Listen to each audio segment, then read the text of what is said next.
Good morning, everyone, and welcome to the International Seminar on Tradition, Dialogue and Dissent in the Princely States, Vakkom Moulavi and his Contemporaries, organized by the Vakkom Moulavi Foundation Trust in association with Department of Islamic and West Asian Studies, University of Kerala. So we will begin with a small inaugural session, though we had a big session yesterday, just to introduce the audience to the vision behind the seminar and to brief you on what to expect in the 2 days of the seminar. So to welcome the audience, to officially welcome the audience, let me invite Dr. Ashraf Karakkal, Head, Department of Islamic and West Asian Studies, University of Kerala. Thank you. Good morning.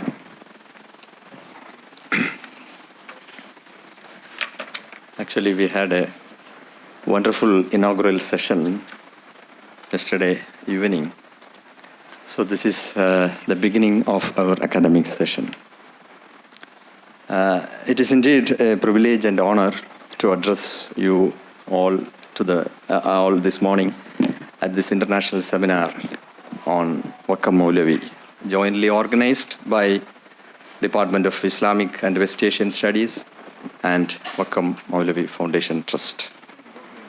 The seminar marks a significant milestone in the academic journey of both our department and the foundation, reflecting our shared commitment to fostering dialogue, critical inquiry, and scholarship on themes of tradition, dialogue, and dissent in the Princely States. The inaugural ceremony had last evening was truly a remarkable event, setting a tone of inspiration and intellectual vigor for the session ahead.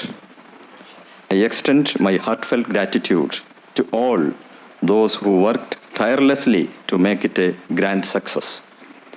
Your dedication and efforts are deeply appreciated. Our Vice Chancellor, Dr. Mohan Kundumal, he had graciously agreed to deliver the inaugural address in this morning's academic session. Due to an unexpected engagement at the Vice Chancellor's meet in Vellore, he is unable to join us today.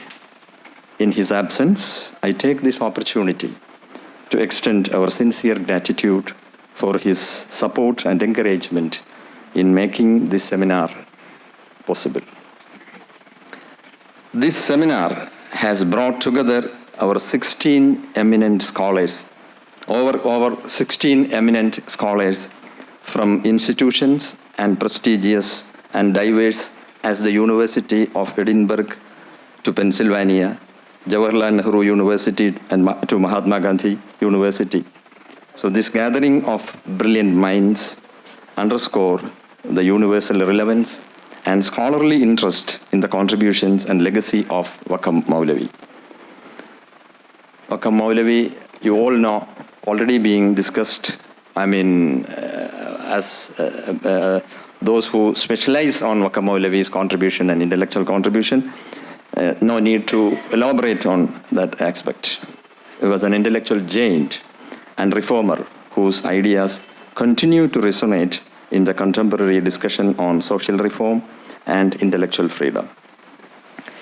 I would like to take this moment to congratulate Dr. Mahmood Koria on being awarded the prestigious Infosys Prize 2024 in Humanities and Social Sciences for his groundbreaking contributions to the study of maritime Islam. Dr. Kuria's work exemplifies the spirit of intellectual pursuit and academic excellence that we celebrate in this seminar. We are proud to have him among us, and his achievements inspire us all. A special note of thanks goes to Vakkom Moulavi Foundation Trust, particularly the office bearers, for their invaluable partnership in organizing this event. I am also deeply grateful to Dr. Dilip Menon, Mr. Hari Krishnan, for their exceptional coordination, ensuring the seminar runs seamlessly. Your efforts reflect the essence of collaborative scholarship and professionalism. I must also acknowledge my colleagues, students, and staff at the Department of Islamic and West Asian Studies who have put in sincere efforts to make this event a resounding success. Your hard work and dedication are backbone of this endeavor, and I am truly grateful to your contribution. As we move forward with academic sessions, I urge all participants to engage actively in discussions, exchange ideas freely, and draw inspiration from diversity of perspective represented here. The seminar is not just an opportunity to reflect on the life and works of Vakkom Moulavi, but also a platform to explore broader questions of tradition, dissent, and intellectual engagement that remain as relevant today as ever. Let us honor Vakkom Moulavi's legacy by continuing to challenge ourselves and others in the pursuit of knowledge and understanding. I wish all fruitful deliberations and a memorable seminar experience. Thank you all. Thank you. Thank you, sir, for your warm words of welcome. Let me now invite Dr. Sajida Bashir to introduce the audience to the seminar and to share her thoughts on its significance. Dr. Sajida Bashir is a distinguished development economist, former education manager at the World Bank, and former head of research and evaluation in India's National Primary Education Program. She currently serves as the Executive Vice Chairperson of the Vakkom Moulavi Foundation Trust. Welcome, ma'am. Thank you, and a warm welcome to everybody who's here and on Zoom. I wish to start by thanking Dr. Ashraf and the Department of Islamic and West Asian Studies at the Kerala University, and Professor Dilip Menon for helping to put together this incredible seminar, as well as all our trustees of the VMFT, in particular Mr. Sohair and Professor Jamila, who have been really involved day to day in helping with organizing the seminar. So, many of you were there yesterday, therefore I won't repeat too much of what I said, but one thing it's important to say that the reason why the VMFT was founded, partly, was to set the historical record straight about the omission of a very important reformer of Kerala and an important thinker and a journalist and a courageous person whose record was completely obliterated. The newspaper he founded, the Swadesh Abhimani, was celebrated in association with his editor, who came to be known as Swadesh Abhimani Ramakrishna Pillai, rightly so, because he was courageous also. But Swadesh Abhimani Vakkom Moulavi was forgotten. And the man who argued for Muslim women's education against obscurantists in the community, who took practical steps to set up schools in Muslim areas at a time when Muslims' women's literacy rate was just literally above zero, if you would see the census. This determined reformer is not mentioned anywhere in the history of Kerala's outstanding educational success. This seminar, however, is really a turning point because it situates Vakkom Moulavi's work within a broader canvas. And it links up many ideas from across, and many reformers across the princely states in India as well as across the world of Islam. And as an example, in starting the Swadesh Abhimani, which he started at the age of 32, Vakkom Moulavi was treading perhaps in the footsteps of Al-Manar, which is the newspaper that Rashid Rida started in Egypt, and which had a great influence across the Muslim world.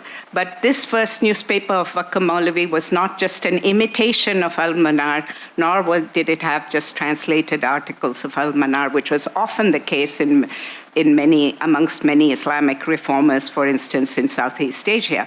But conceptualized by Vakkom Moulavi, the Swadesh Abhimani put forward some original ideas.